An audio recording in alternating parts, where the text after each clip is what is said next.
Hello everyone, నా పేరు doctor Y Raghunandini, consultant neurologist, Medicover hospitals. ఇవాళ మనం వరల్డ్ స్ట్రోక్ డే సెలబ్రేట్ చేసుకుంటున్నాం. ఈ వరల్డ్ స్ట్రోక్ డే ఎందుకు సెలబ్రేట్ చేసుకుంటున్నామంటే ప్రజలందరికీ స్ట్రోక్ గురించి అవేర్నెస్ కల్పించడం కోసం. సో ఈ స్ట్రోక్ అంటే ఏంటి అనేది మనం ఫస్ట్ తెలుసుకున్నాం. స్ట్రోక్లో మనకు రెండు రకాలు ఉంటాయండి, ischaemic stroke and haemorrhagic stroke. Ischaemic stroke అనేది కామన్గా చూస్తుంటాము. 80% ఆఫ్ ది పీపుల్లో ఇష్కెమిక్ స్ట్రోక్స్ ఉంటాయి. వేరే హెమరేజిక్ స్ట్రోక్స్ అనేది ఓన్లీ 20% ఆఫ్ ది పీపుల్లో వస్తుంటుంది. ఇష్కెమిక్ స్ట్రోక్ అనేది మెయిన్గా దేనివల్ల వస్తుందంటే, ఒక పార్ట్ ఆఫ్ ది, సింపుల్గా చెప్పాలంటే ఒక పార్ట్ ఆఫ్ ది బ్రెయిన్కి సడన్గా బ్లడ్ ఆగిపోవడం వల్ల అక్కడ ఉండే బ్రెయిన్ సెల్స్ అన్ని డ్యామేజ్ అవ్వడం వల్ల ఇష్కెమిక్ స్ట్రోక్ అనేది వస్తుంది. ఈ స్ట్రోక్కి సంబంధించిన లక్షణాలు మనం ఎలా గుర్తించవచ్చు?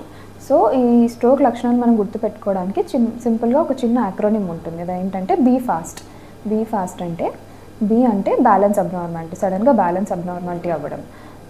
ఈ అంటే ఐసైట్ అబ్నార్మాలిటీ, అంటే సడన్గా మనకు బ్లర్ అవ్వడం కానీ విజువల్ అబ్నార్మాలిటీస్ రావడం. ఎఫ్ అంటే ఫేషియల్ డ్రూపింగ్ రావడం. ఏ అంటే ఆర్మ్ వీక్నెస్ రావడం, సడన్గా కాలు చెయ్యి లేపలేకపోవడం. అంటే సడన్గా స్పీచ్ అబ్నార్మాలిటీస్, అంటే స్పీచ్ సడన్గా అబ్నార్మల్ స్లర్రింగ్ అలా అవ్వడం. సో టీ అంటే time to act now. So ఇమీడియట్గా మనం హాస్పిటల్కి తీసుకెళ్తాం. నెక్స్ట్ మనం ఈ స్ట్రోక్ రిస్క్ ఫ్యాక్టర్స్ అంటే ఏంటి, ఎవరిలో స్ట్రోక్ ఎక్కువగా వచ్చే ఛాన్సెస్ ఉంటాయనేది తెలుసుకుందాం.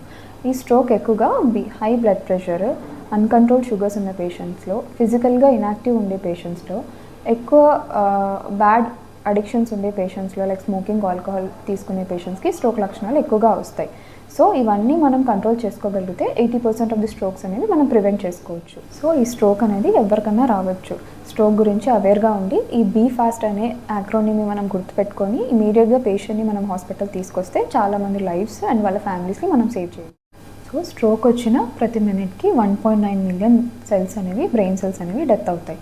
So every minute counts. ఈ వరల్డ్ స్ట్రోక్ డే థీమ్ కూడా అదే, ఎవ్రీ మినిట్ కౌంట్స్. సో ఎంత తొందరగా మనం పేషెంట్ని తీసుకురాగలిగితే అంత తొందరగా మనం పేషెంట్కి ట్రీట్ చేసి వాళ్ళ డిజేబిలిటీ అండ్ మార్బిడిటీని ప్రివెంట్ చేయొచ్చు.